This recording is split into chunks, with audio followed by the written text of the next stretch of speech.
ଶ୍ରୀକ୍ଷେତ୍ର ପୁରୀରେ ରଥାରୂଢ଼ ଶ୍ରୀ ଜଗନ୍ନାଥ ମହାପ୍ରଭୁଙ୍କୁ ଦର୍ଶନ କଲେ ତୁଳାରାଶି ଜାତ ବ୍ୟକ୍ତିଙ୍କର ରହିଥିବା ସମସ୍ତ ଦୋଷ ଖଣ୍ଡନ ହୋଇ ମନବାଞ୍ଛିତ ଫଳ ପ୍ରାପ୍ତ ହୋଇଥାଏ। ଜୟ ଜଗନ୍ନାଥ।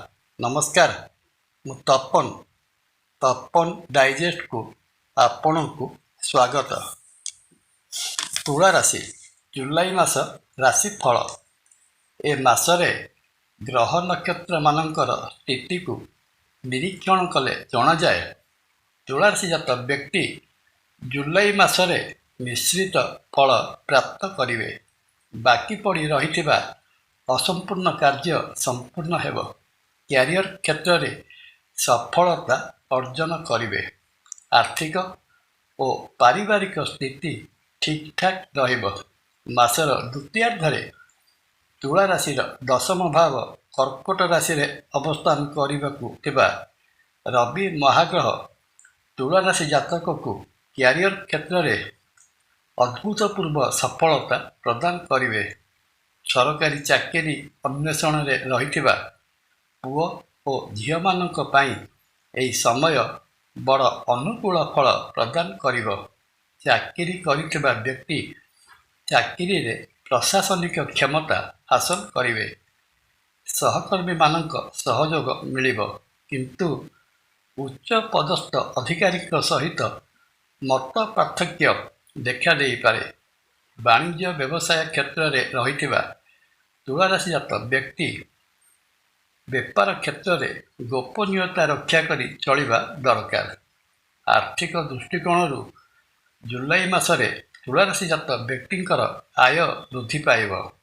ସଞ୍ଚିତ ଧନର ପରିମାଣ ଆଖି ଦୃଷ୍ଟିଆ ଭାବେ ମଧ୍ୟ ବୃଦ୍ଧି ଘଟିବ, କିନ୍ତୁ ଏହି ମାସରେ ବାକି ଦେବା କିମ୍ବା ଋଣ କରିବା ଉଚିତ ହେବ ନାହିଁ।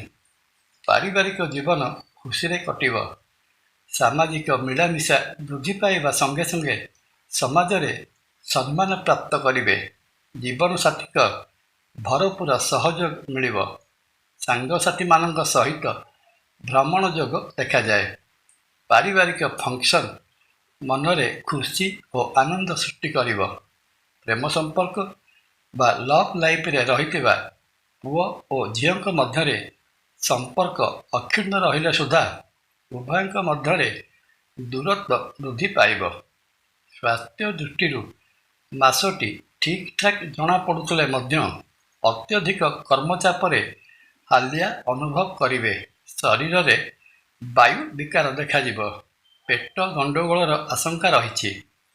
ଏ ତ ଗଲା ମୋଟାମୋଟି ଭାବରେ ତୁଳାରାଶି ପାଇଁ ଜୁଲାଇ ମାସର ମାସିକ ରାଶି ଫଳ।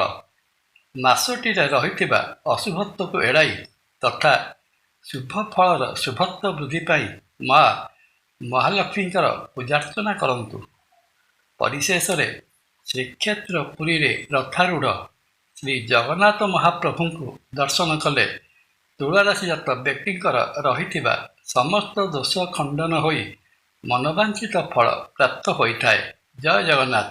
ଭିଡ଼ିଓ ଭଲ ଲାଗିଲେ ଲାଇକ୍, କମେଣ୍ଟ ଓ ସେୟାର କରିବା ପାଇଁ ଅନୁରୋଧ। ନମସ୍କାର। ତପନ।